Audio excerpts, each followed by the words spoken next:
सब stage clear कराओ, stage clear कराओ, पीछे से, पीछे से।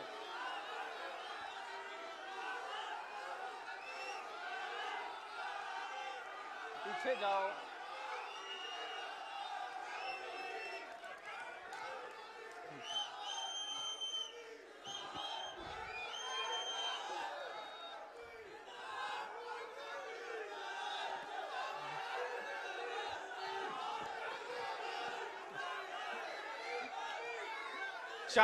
बैठ जाइए, बैठ जाइए,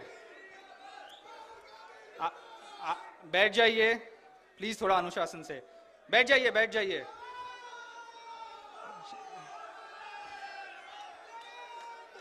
प्लीज बैठ जाइए, बैठ जाइए। Thank you, thank you. Rahul Gandhi ji, Gurdeep Singh Sappal ji, Rajeev Shukla ji, Raju sir, Rajesh Lilothia ji, justice Eshwaraiah ji, Samruddha Bharat के ट्रस्टीज और advisers doctor Syeda Hameed, professor Mridula Mukherjee, Kancha Ilaiah sir, Ganesh Devy ji, Anil Jaihind Yadav ji, Subhashini Yadav ji, और यहाँ उपस्थित प्रबुद्ध अध्यापक, सामाजिक कार्यकर्ता और प्रोफेशनल। चुनाव की गर्मी में राहुल जी यहाँ आए हैं, ये उनके लिए मतलब ये उनका इस कॉज के लिए कमिटमेंट दिखाता है। राहुल जी यहाँ आज सुबह से लोग 10 बजे से यहाँ बैठे हैं।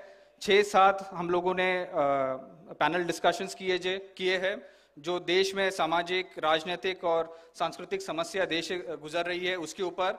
और मैं आपको मतलब मुझे बहुत खुशी होती है कि ये कहते हुए कि पूरा ऑडियंस यहाँ बरकरार रहा है, सिर्फ आपको सुनने के लिए ये लोग आए हैं। और दूर दूर से, सिर्फ चंडीगढ़ और हरियाणा और पंजाब से नहीं, कुछ लोग जम्मू से भी आए हैं, कुछ लोग राजस्थान से, मध्य प्रदेश से, सब अपने उस पे आए हैं। राहुल जी और हमारे जो यहाँ साथी है उनके लिए बस ये जो आज के जो पैनल डिस्कशंस हुए उसका एक छोटा सा सारांश मैं प्रस्तुत करना चाह रहा हूँ। आज जो हमारे कुछ नियम और मूल्य है, विधि के नियम जो हमारे रग रग में बसे हैं, सामाजिक ऐसे ही एक नियम है जो सामाजिक नियम बन चुका है, जो पिछले कई 75 सालों से हम लोग उसका लागू कर रहे हैं, वो है बंधुत्व का, जिसको गौतम बुद्ध और बाबा साहेब अम्बेडकर ने मैत्री कहा था, जो उपनिषद में उसको वसुधैव कुटुंबकम कहते हैं, और जिसको आम भाषा में हम लोग गंगा जमुनी तहजीब कहते हैं।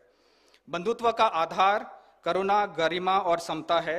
इसीलिए हमने आज सारे जो पैनल डिस्कशंस किए हैं ये बंधुत्व, करुणा, गरिमा और समता पे किए हैं, क्योंकि इतने सारे समुदाय, इतने सारे प्रांत और इतनी सारी विविधताओं को एकजुट बनाए रखना और कंस्ट्रक्टिवली चैनलाइज करना, इसके लिए और कोई रास्ता है ही नहीं। और एक और नियम जो है, जो पिछले 75 सालों में हर सरकार ने इसका पालन किया है, वो ये है कि सरकार इतनी सारी विविधताओं के बीच निष्पक्ष रहेगा और सबको बराबरी का अवसर देगा। ये दोनों मूल्यों का पालन ही भारत की प्रबुद्धि, समृद्धि और उन्नति का राज है। लेकिन आज हम सब जानते हैं, इतने सारे पैनल डिस्कशंस हुए हैं, सब ने इसका एक अपने अपने तरीके से इसका वर्णन किया है।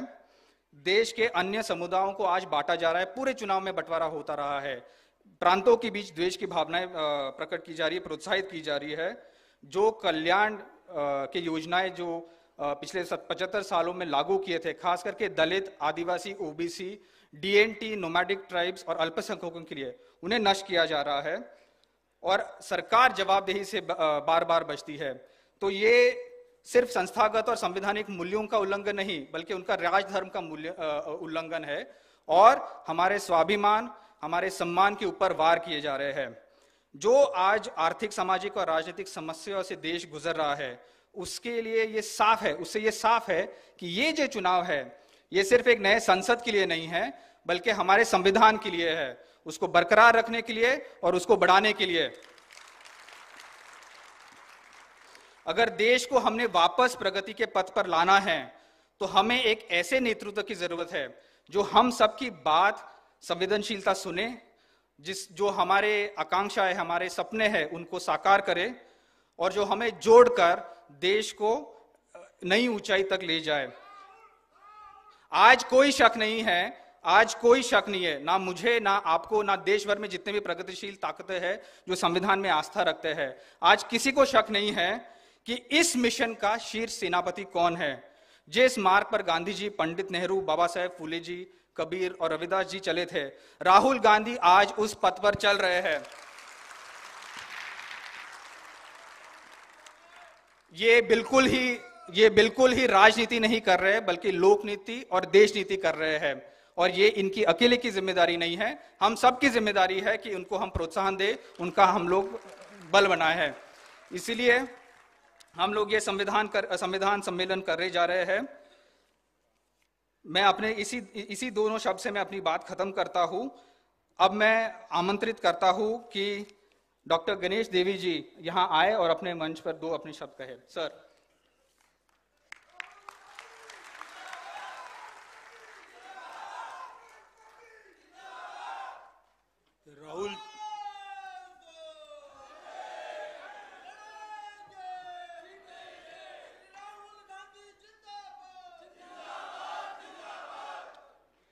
राहुल जी, मंच पे उपस्थित सभी और बहनों, भाइयों, दोस्तों, मैं जानता हूं, आप सब जानते हैं कि हम यहाँ राहुल जी को सुनने के लिए आए हैं, और इसलिए मैं केवल 3 वाक्य बोलना चाहता हूं और मेरी बात पूरी करूंगा।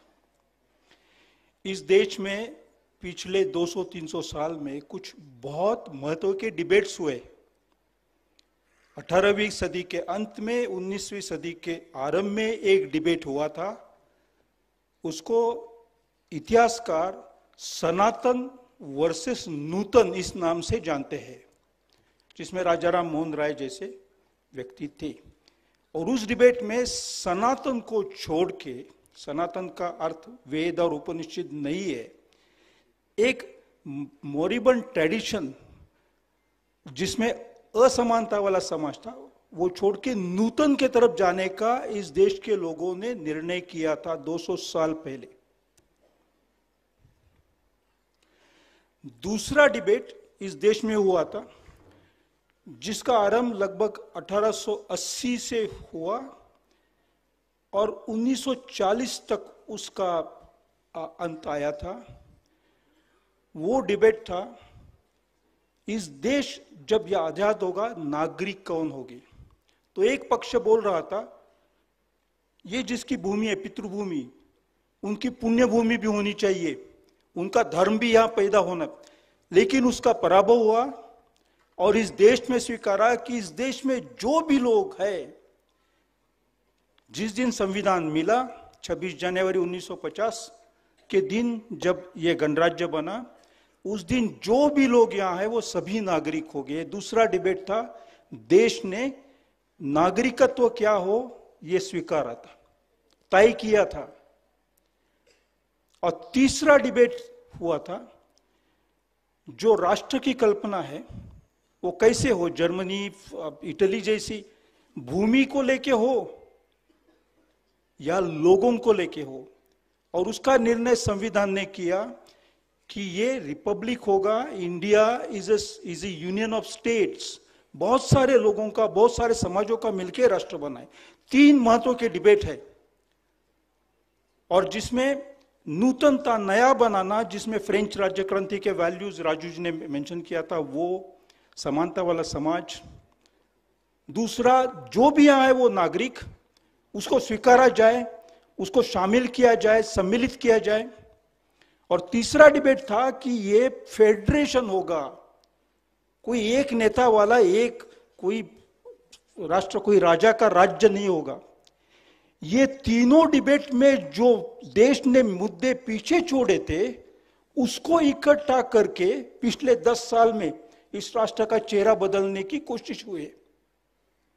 और ये तीनों मुद्दे इस देश के प्रजा ने पीछे छोड़े थे, वो फिर से उकर के, फिर से जमीन से निकाल के हमारे माथे थोपने की कोशिश हुई है। वो टालने के लिए और हमें पीछे लेके आगे जाने के लिए, आगे to take us forward by taking us backward, ये सब बंद करने के लिए जो अथक प्रयत्न राहुल गांधी जी ने किए हैं और उनके साथियों ने किए, उसको मैं केवल सलाम कहूं तो सफिशिएंट नहीं है। वो इस यहां उपस्थित है, इसलिए मैं कह नहीं रहा हूं, लेकिन इतिहास में ये लिखा जाएगा। मेरा समय पूरा हुआ है, लेकिन आधा मिनट मैं लेना चाहता हूं। सप्पल जी ने कहा था 2 मिनट। 1942 में जब क्विट इंडिया मूवमेंट हुई थी, तो वर्धा, उसके 1 महीने पहले वर्धा में मीटिंग हुई थी। वहां 4 रेजोल्यूशंस गांधी ने किए थे, महात्मा गांधी ने और कांग्रेस ने। और वो जो 4 रेजोल्यूशंस थे, मैं सभी रेजोल्यूशंस नहीं कहना चाहता हूं, उसका जो स्पिरिट था क्विट इंडिया मूवमेंट के 4 वर्धा में, ये अगस्त में मूवमेंट शुरू हुई ऐसा माना, जुलाई में ये मीटिंग हुई थी, उसका स्पिरिट इस व्यक्ति के जिंदगी में, सोच में और व्यवहार में मैं देख रहा हूं। और इसलिए मेरा जन्म हुआ उसी साल में इस देश को संविधान मिला, 1950। मैं सोच रहा था कि शायद मेरे मरने के पहले इस देश को फिर से वो स्पिरिट जागरूक होते हुए मैं देखूंगा। तो मुझे बड़ी आशा है, बदलाव हो चुका है, आ रहा है नहीं, बदलाव हो चुका है।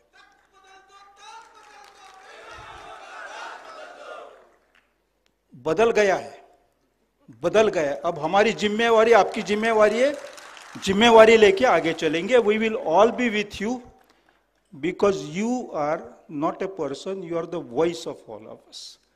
Thank you. Thank you doctor Devy. मैं अनिल जैहिंद जी को आमंत्रित करता हूं 2 शब्द कहने के लिए। सर।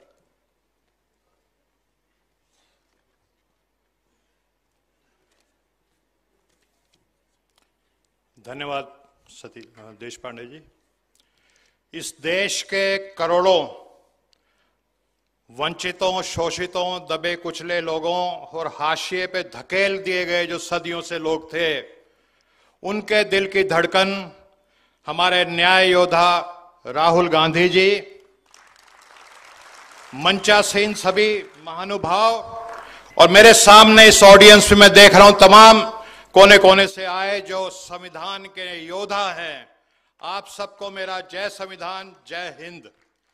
साथियों, हमारे इतिहास की 4 तारीखें स्वर्ण अक्षर से लिखी गई हैं।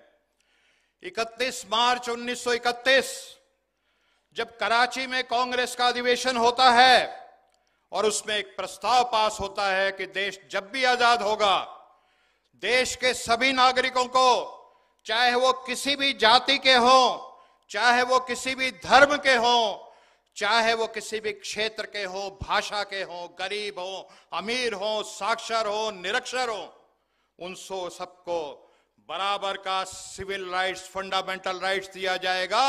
और वो इस देश में तय करेंगे कि इस देश का हुक्मरान कौन होगा। सबको बराबर का वोट का अधिकार होगा और सबकी इक्वल वैल्यू हो गई। देश आजाद होता है 15 अगस्त को।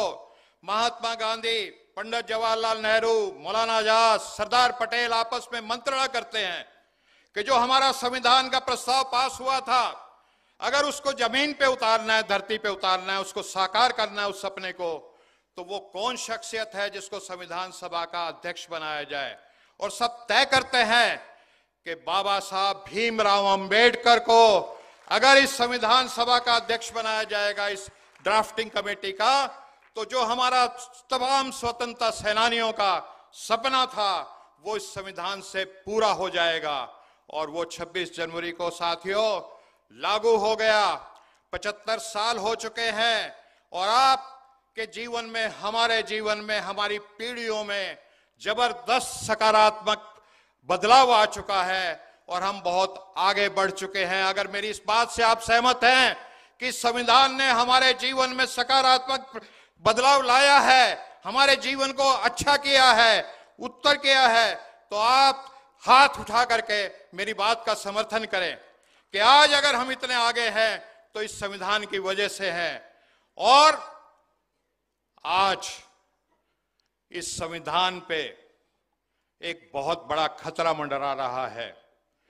कुछ जालिम ताकतें जिनको ये अच्छा नहीं लगता कि सब बराबर हो जाए, सबको आगे बढ़ने का मौका मिले, वो जालिम ताकतें, उनकी गिद्ध दृष्टि इस संविधान पे पड़ चुकी है और वो इस संविधान को नोच नोच के तार तार करने पर तुले हुए हैं।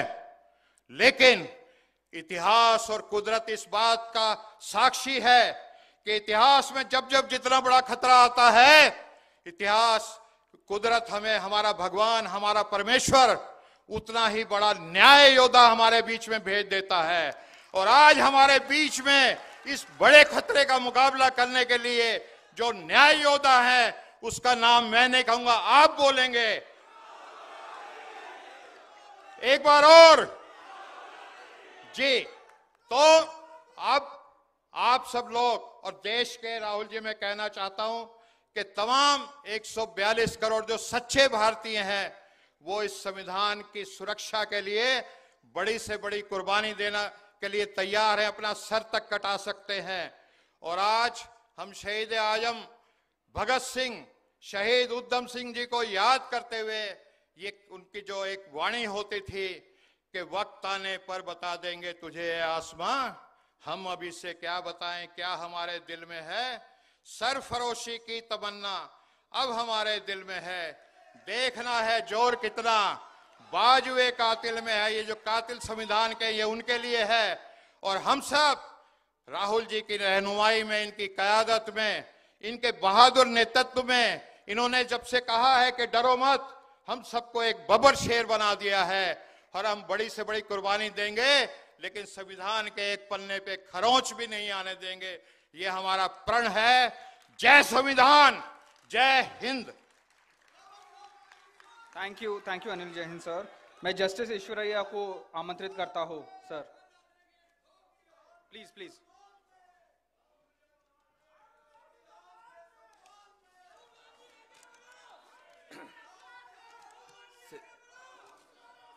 श्री राहुल गांधी जी, मेरा प्रिय और भाई और बहनों, आज मैं जो बात करना चाहता हूं, आप सबकी तरफ से जो संविधान सम्मान सम्मेलन आज हम करा है सुबह से 5 सत्रों में, फिर अपने संविधान का पूर्व की स्थिति क्या है वो सत्रों में डिस्कस किया गया है। और संविधान बोलता है हम प्रिपेयर करें सो है हमारे बिहाफ जो कॉन्स्टिट्यूशनल डिबेट होके श्री बाबा साहेब अम्बेडकर ने लिखा है। क्या लिखा है? We the people resolved the constitution of India into a socialist secular democratic republic and to secure all its citizens social, economic, political justice, equality, liberty and fraternity।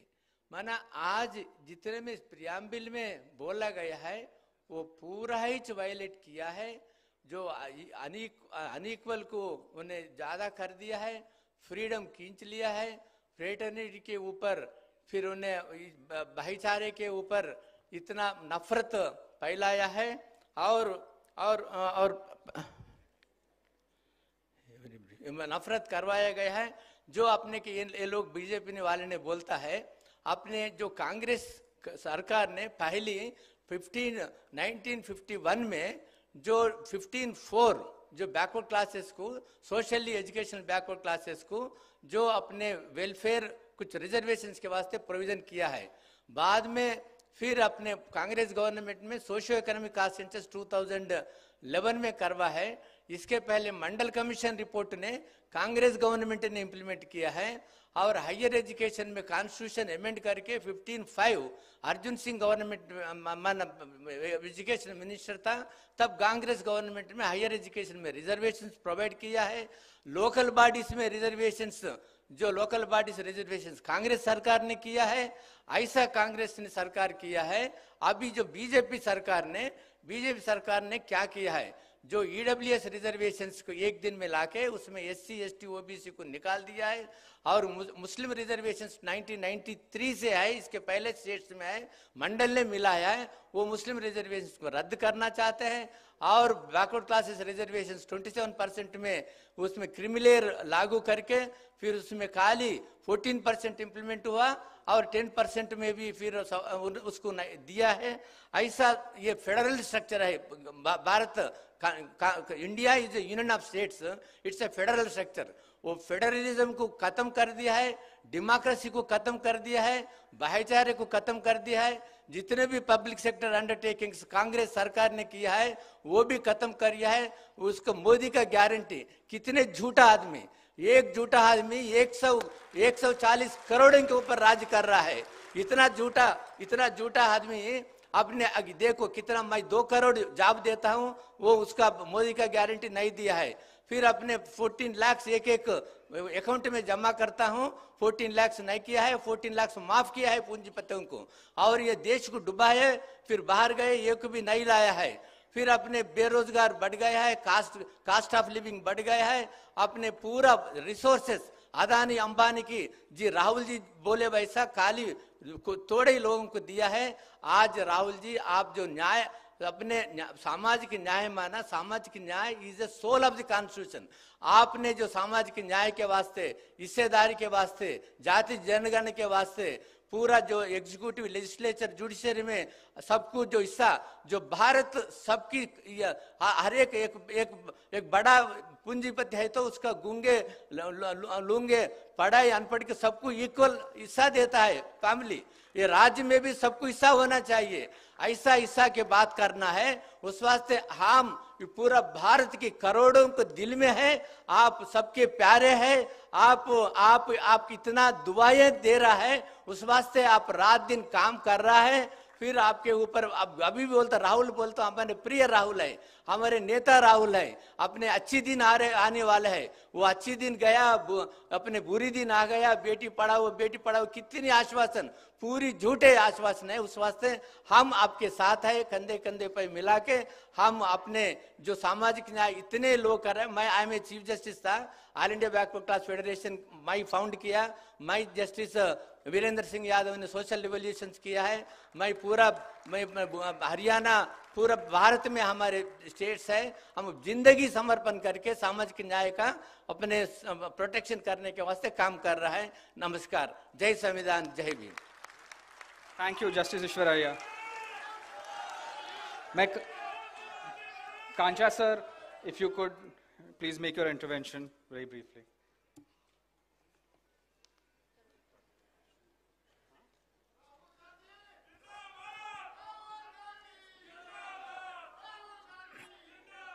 Friends, on 25th of this month, Punjab and Haryana are going to vote. And in this election, 2 लोग battlefield में, जब पहले phase शुरू हुआ last phase तक battlefield में है। एक आदमी राहुल गांधी जी कॉन्स्टिट्यूशन पकड़ के देश को बता रहे हैं, इसको बचाओ, इसको बचाओ। और ये कॉन्स्टिट्यूशन को बचाने का जो वादा है, जो गारंटी है, वो अपना मैनिफेस्टो में रख दिया है। और दूसरा, मैं एक ओबीसी हूं। प्रधानमंत्री नरेंद्र मोदी जी ने ओबीसी बोल के रिजर्वेशन में प्रधानमंत्री बना, मगर रिजर्वेशन में प्रधानमंत्री बनने के बाद ओबीसी को कुछ नहीं दिया, पूरा अदानी को दे दिया।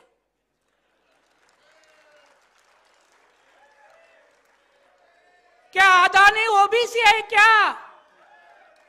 बोलिए आप लोग, क्या अदानी ओबीसी है क्या? क्या अदानी कभी हल चलाए क्या? क्या अंबानी क्या ओबीसी है क्या? नहीं, ओबीसी प्रधानमंत्री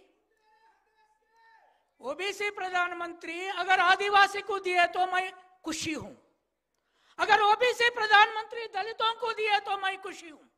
अगर ओबीसी प्रधानमंत्री ओबीसी को देना उसका रेस्पॉन्सिबिलिटी था, हमको छोड़ के अदानी को अंबानी को पूरा दिया।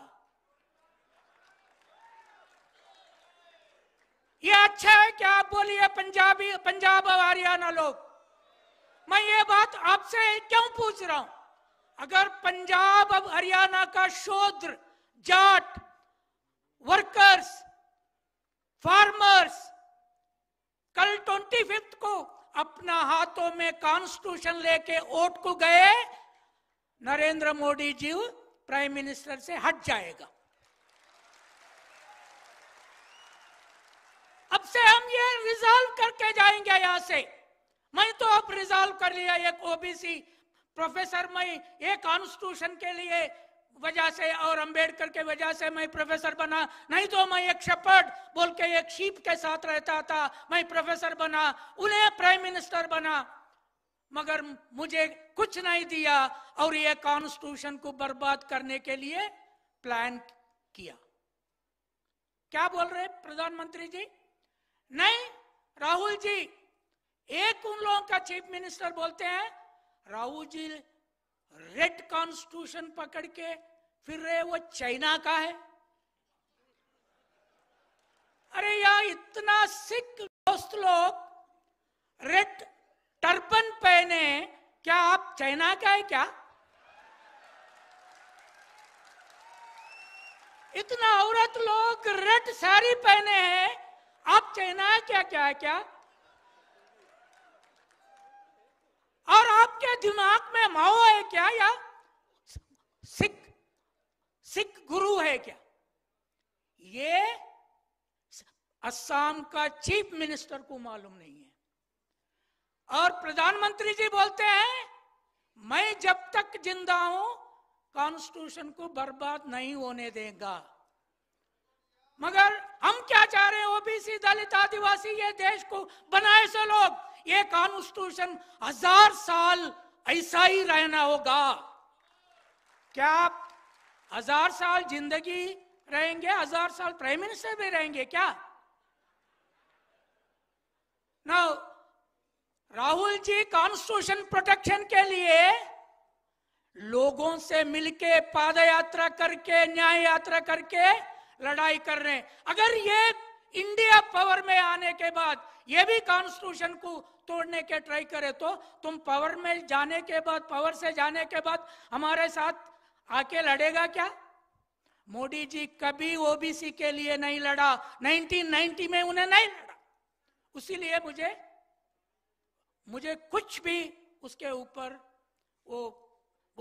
ये उसका बातों के ऊपर रिस्पेक्ट नहीं है। उसीलिए we have to resolve here, all of us here, that in every house we will keep a constitution in red color only. Red is our blood. Red is working class blood, Indian working class blood. It is not China's, it is not America's, it is Indian working class blood. मैं उसीलिए last बात बोल के छोड़ देता हूं।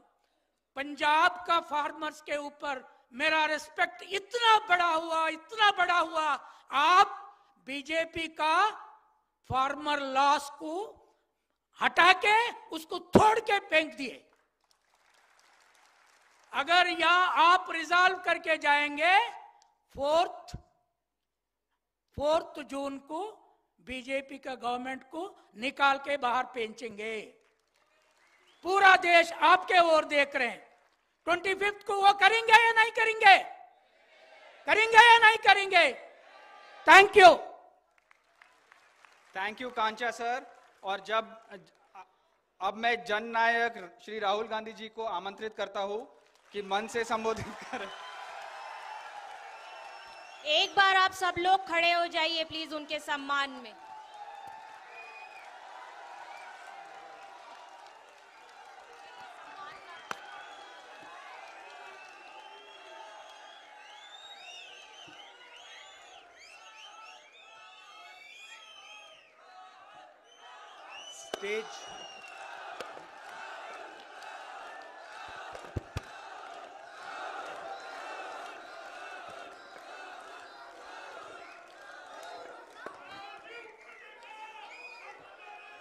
Stage पे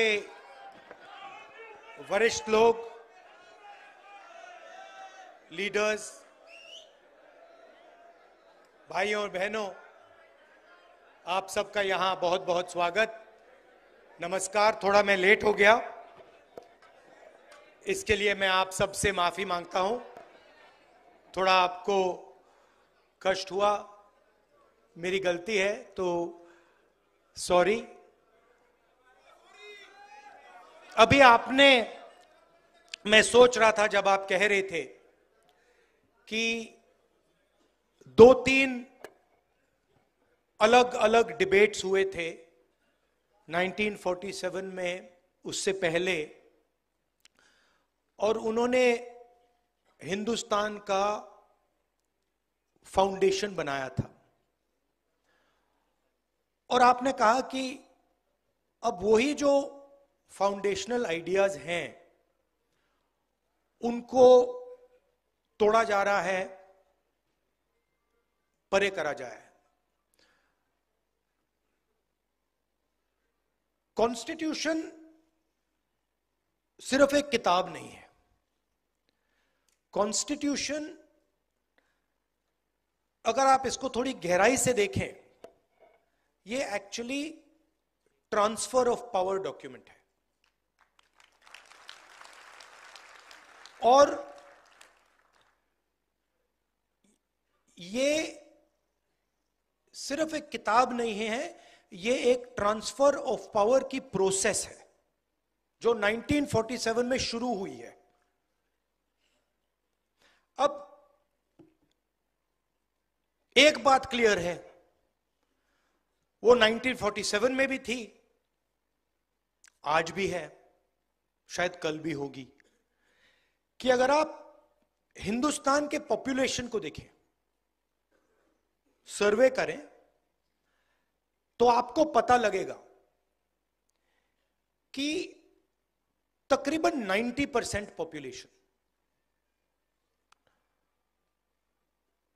दलित, आदिवासी, OBC, minority. ये fact है, इसको कॉन्टेस्ट नहीं किया जा सकता। और मेरे लिए एक ही इंटरेस्टिंग सवाल है कि अगर हम कॉन्स्टिट्यूशन को पढ़ें और उसमें साफ लिखा है कि हिंदुस्तान के हर व्यक्ति को के साथ एक जैसा बर्ताव होना चाहिए, it is also a document of equality. So it is a document of transfer of power, it is a document of equality. तो मेरे लिए सवाल इंटरेस्टिंग यही है कि भैया 90% के पास कितनी भागीदारी है, यही सवाल है, और कोई सवाल ही नहीं है। क्योंकि अगर 90% का पार्टिसिपेशन है ही नहीं, तो फिर डिबेट का क्या मतलब? डिबेट चलती जाए, वो 5% 10% डिबेट कर रहे हैं, 90% डिबेट में तो है ही नहीं। क्यों? अगर आप हिंदुस्तान के नैरेटिव को देखें और पावर स्ट्रक्चर को देखें, चाहे वो कॉर्पोरेट स्ट्रक्चर हो, चाहे हमारे मीडिया में जो हमारे दोस्त हैं वो हो, चाहे ब्यूरोक्रेटिक स्ट्रक्चर हो, उसमें 90% की आवाज ही नहीं है। और मैं ये लाइटली नहीं कह रहा हूं, मैंने इसको स्टडी किया है। तो 90% लोग नैरेटिव में है ही नहीं। आप मीडिया को देखिए,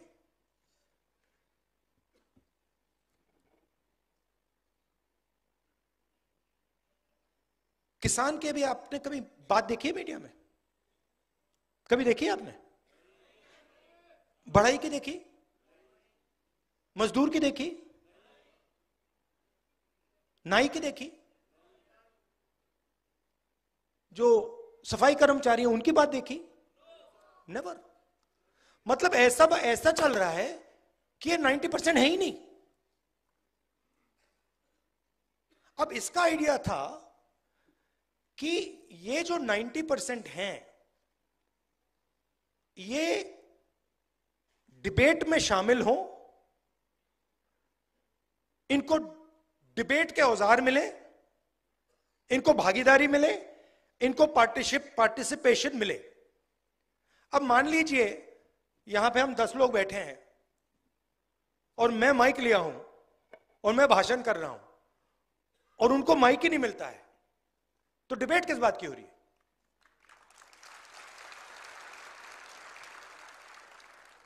तो मेरा कहना है डिबेट के लिए भागीदारी चाहिए, पॉलिटिकल पार्टिसिपेशन चाहिए। अब आप इंटरेस्टिंग चीज नोट कीजिए, 2 चीफ मिनिस्टर अरेस्ट हुए, 2 हुए।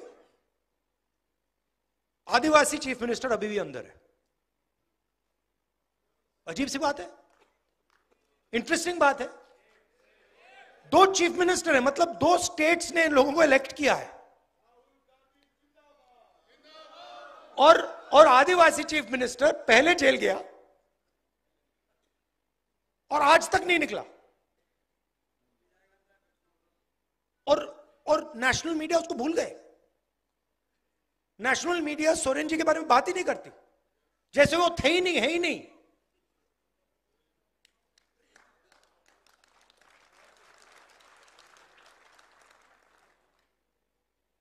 मायावती जी भ्रष्ट हैं, मगर नवीन पटनायक भ्रष्ट नहीं। लालू जी भ्रष्ट हैं। बड़ी इंटरेस्टिंग बात है, मतलब ऑटोमेटिकली फ्रेमिंग हो जाती है। कोई ट्राइबल, आदिवासी हो, दलित हो, पिछड़ा हो, उसकी फ्रेमिंग हो जाती है कि ये भैया ये है, और 2 अलग अलग कानून चलते हैं, रूल्स चलते हैं। मैंने कल कहा Uber driver, truck driver, bus driver गलती से अगर एक्सीडेंट कर देते हैं, किसी को मार देते हैं, एकदम उनको पकड़ के 10 साल की जेल हो जाती है, चाबी फेंक देते हैं। पुणे में 17 साल का बच्चा शराब पी के पोर्श गाड़ी चलाता है, 2 लोगों को मार देता है, और उससे कहा जाता है कि आप ऐसे लिखिए, ऐसे लिखिए।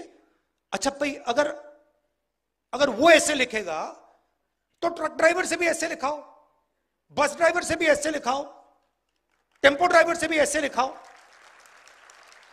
तो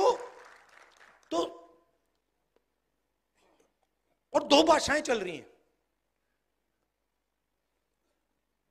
2 अलग अलग भाषा।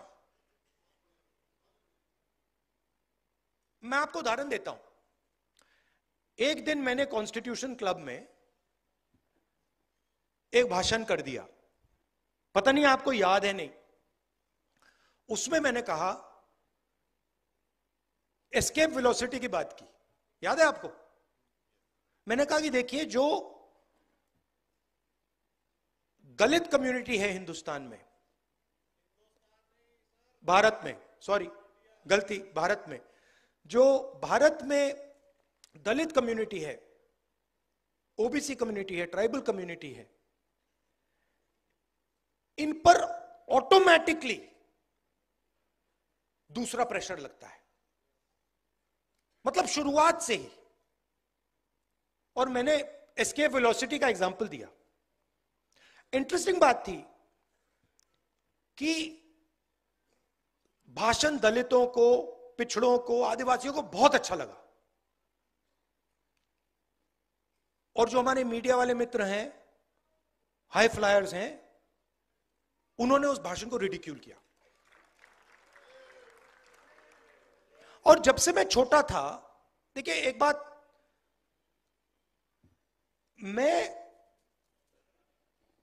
जब से मैं पैदा हुआ हूं, 1970 जून 19, तब से मैं सिस्टम के अंदर बैठा था। मैं सिस्टम को अंदर से समझता हूं। मुझसे आप सिस्टम नहीं छुपा सकते। कैसे चलता है, किसको फेवर करता है, किस प्रकार से फेवर करता है, किसकी रक्षा करता है, किसको अटैक करता है, यह सब मुझे मालूम है, दिखता है, क्योंकि मैं उसके अंदर से आया हूं। प्राइम मिनिस्टर हाउस में जब दादी प्राइम मिनिस्टर थी तब था, पापा थे, मनमोहन सिंह जी थे, तब भी मैं जाता था, तो मुझे सिस्टम अंदर से मालूम है।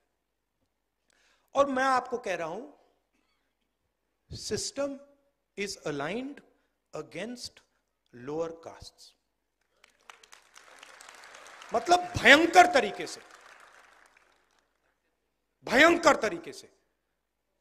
हर लेवल पे।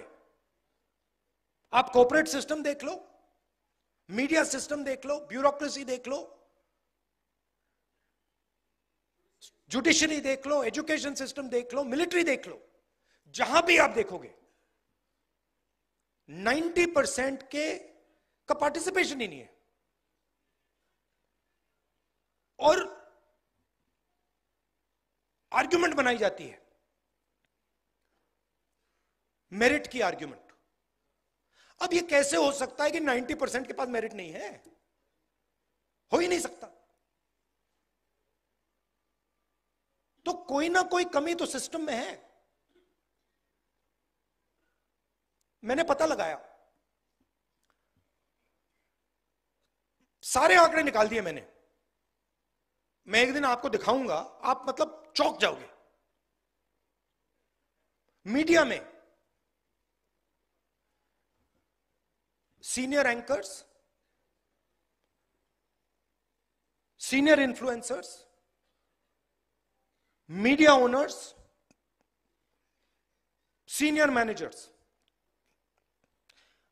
एक दलित, एक आदिवासी, एक ओबीसी नहीं है। एक नहीं है, मैंने पूरी लिस्ट निकाली, एक नहीं मिला। फिर एक मीडिया का ओनर था, जानता हूं उसको, तो मैंने उनसे कहा कि देखिए एक बात बताइए, मुझे एक बात समझ नहीं आ रही। कहते हैं क्या? मैंने कहा आप एंड में आप अपना न्यूज़पेपर बेचना चाहते हो, आप अपना प्रोडक्ट बेचना चाहते हो? कहता है हां।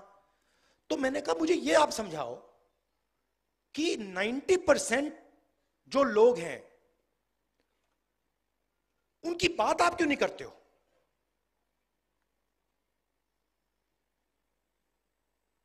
तो चुप हो गया। फिर मैंने कहा मेरे लिए एक काम कीजिए, आप जाके पता लगाइए कि आपके न्यूज़पेपर में जर्नलिस्ट्स, ये बाकी लोग ओबीसी कम्युनिटी, दलित कम्युनिटी के कितने हैं?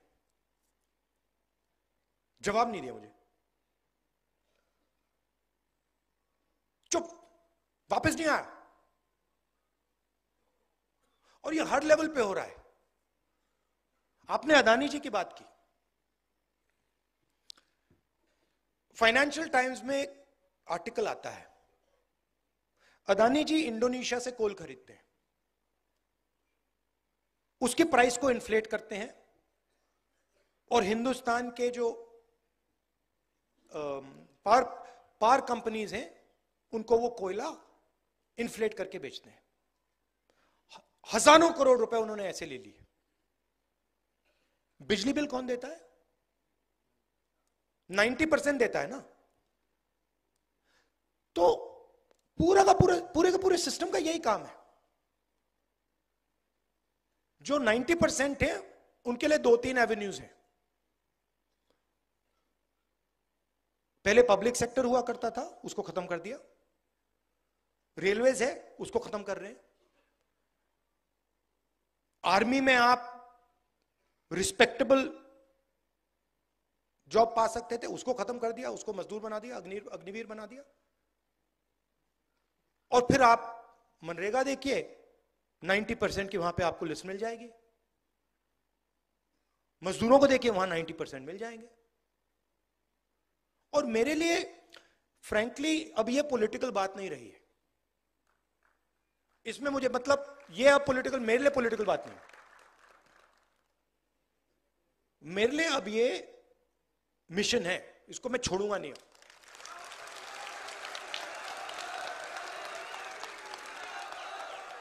क्योंकि अगर हम भारत की बात करें, अगर हम भारत की बात करें और उसमें 90% की बात ही नहीं चल रही है, 90% को भागीदारी नहीं मिल रही है, तो ये कैसा भारत है? तो ये वही भारत है महाराजाओं वाला, पुराना वाला, राजा महाराजा वाला, जिसमें मतलब एक दो व्यक्ति पूरा का पूरा सब डिसीजन ले लेंगे, जिसकी जमीन हड़पनी हड़प लेंगे, जो भी करना करेंगे, उसके खिलाफ तो हम लड़े, यही तो है वो। अब इंटरेस्टिंग बात है कि बीजेपी और आरएसएस सोच रहे हैं, उनकी कॉन्फिडेंस लेवल देखकर, कि वो ये लड़ाई जीत गए, मगर उनको ये बात समझ नहीं आ रही है कि एक्चुअली वो लड़ाई अभी हारने वाले हैं, और जितना ये इसको पीछे ले गए हैं, उससे 10 गुना ये आगे जाने वाला है, और इसको कोई रोक नहीं सकता है, कोई भी नहीं रोक सकता इसको, क्योंकि ये 90% की फीलिंग है, और 90% कह रहा है कि भैया यहां पे हमारे सारे रास्ते बंद हो गए। अब मैंने एक सिंपल सी चीज कही है, कोई डिसीजन लेने की जरूरत नहीं है, सब डिसीजन छोड़ दीजिए। सबसे पहले डायग्नोसिस करते हैं। कॉन्स्टिट्यूशन में लिखा है कि हिंदुस्तान सबका होना चाहिए, इसमें सबकी भागीदारी होनी चाहिए, सबका रोल होना चाहिए, एजुकेशन सिस्टम में पार्टिसिपेशन सब कम्युनिटीज का होना चाहिए, मेडिकल सिस्टम में होना चाहिए, इकोनॉमिक सिस्टम में होना चाहिए, मिलिट्री सिस्टम में होना चाहिए, जुडिशियल सिस्टम में होना चाहिए, ये कहता है। और मैं ये कह रहा हूं कि ये असेस करते हैं, 70-80 साल हो गए, सिंपल है, 3 चीजें करनी है। सबसे पहले यह पता लगाना है किसकी कितनी आबादी है, जाति जनगणना, कि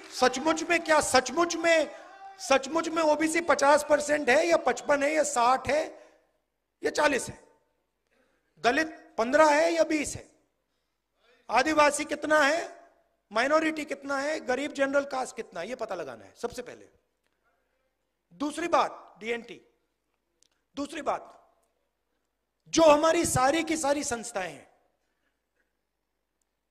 जुडिशरी हो, प्रेस हो, मीडिया हो, सारी की सारी संस्थाएं हैं, उसमें हमें एक सर्वे करना है कि 90% के पास इन संस्थाओं में कितना पावर है, कितनी भागीदारी है, और इन 90% के लोग कहां हैं, किस पोजीशन पे हैं और कितने हैं।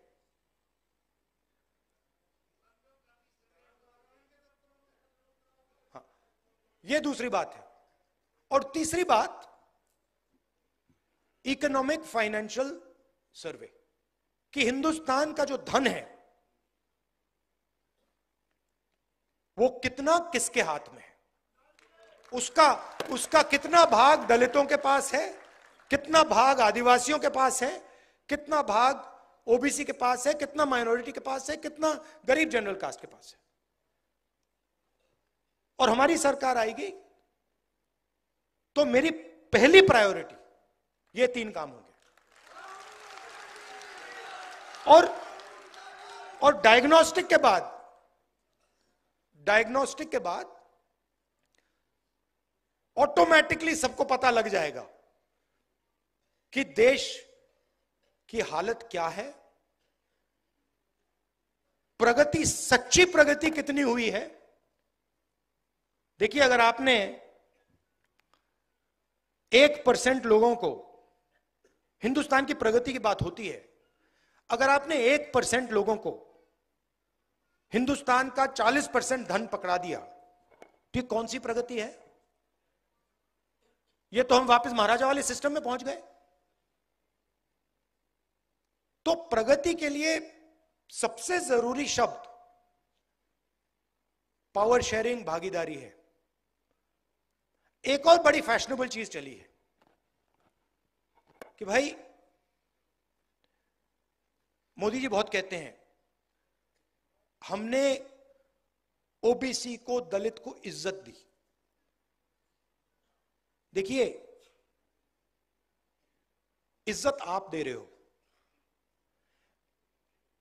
हमें इज्जत नहीं चाहिए, हमें पावर शेयरिंग चाहिए। आप अपनी इज्जत रखिए, आप अपनी इज्जत रखिए।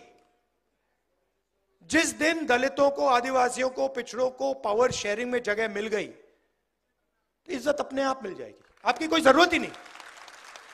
तो ये आइडिया कि ऊपर से इज्जत दी जाएगी, अमीर लोग गरीबों को इज्जत देंगे, ना, कोई जरूरत नहीं है। आप अपनी इज्जत रखिए, उठा के रखिए अपनी इज्जत, हमें नहीं चाहिए।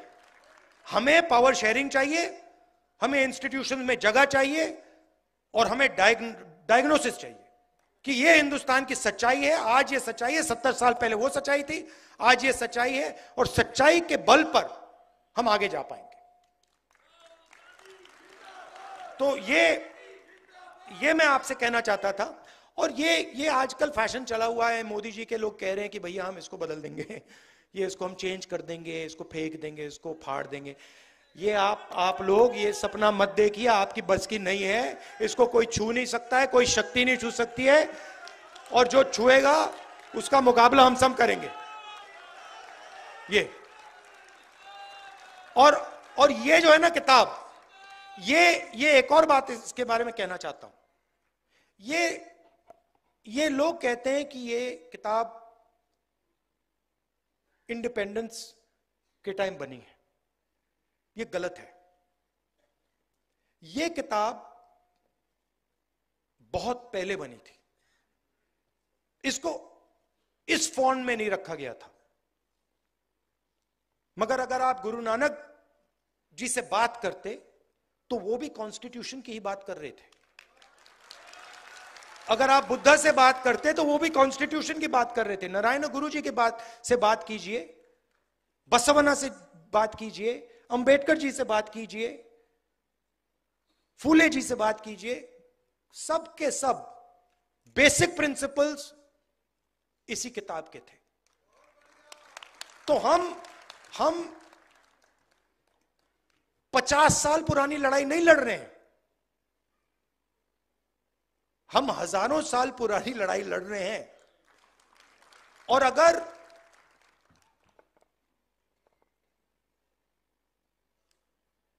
उनका एक विजन है,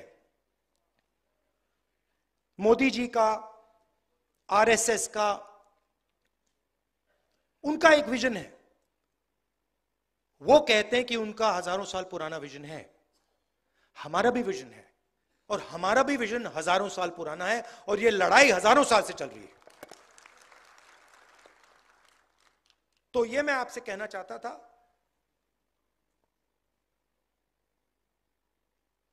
एक्चुअली आप मुझे रास्ता देते हैं, क्योंकि आपका एक्सपीरियंस है। मैं अगर कहूं कि जो दलितों के दिल में फीलिंग आती है उसको मैं समझता हूं, वो गलत है। तो मेरा काम आपकी जो फीलिंग है उसको समझने का है, आपका जो दर्द है उसको समझने का है, और आपके साथ मिलकर लड़ने का है। और मैं आपको यह कहना चाहता हूं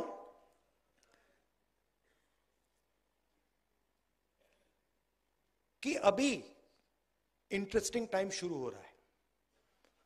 मैं बता रहा हूं, ये इनको बात समझ नहीं आ रही है, बट जैसे वेव ऊपर बढ़ती बढ़ती बढ़ती जाती है ना, फिर गिरती है, ये बीजेपी का अब अंत आ रहा है, ये अंत आ रहा है, ये गिरेगी अब। और हमारा काम, हम सबका काम सीरियसली एक विजन बनाने का है, अगले 10 साल का, अगले 20 साल का भारत के लिए 90% का भागीदारी का विजन बनाने का है, शांति से, प्यार से, बिना नफरत, बिना गुस्सा, कि भैया ये हमारा प्लान है, इससे हम हिंदुस्तान के ज्यादा से ज्यादा लोगों को इस भारत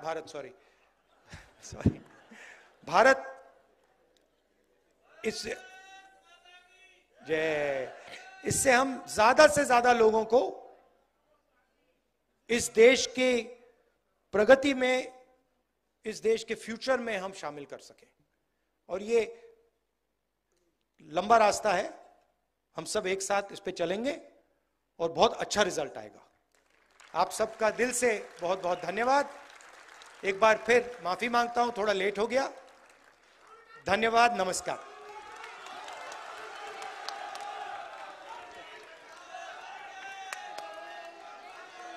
राहुल जी का जोरदार तालियों के साथ अभिनंदन।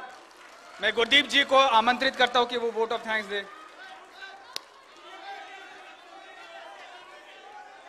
जोरदार तालियों के साथ उनका अभिनंदन प्लीज।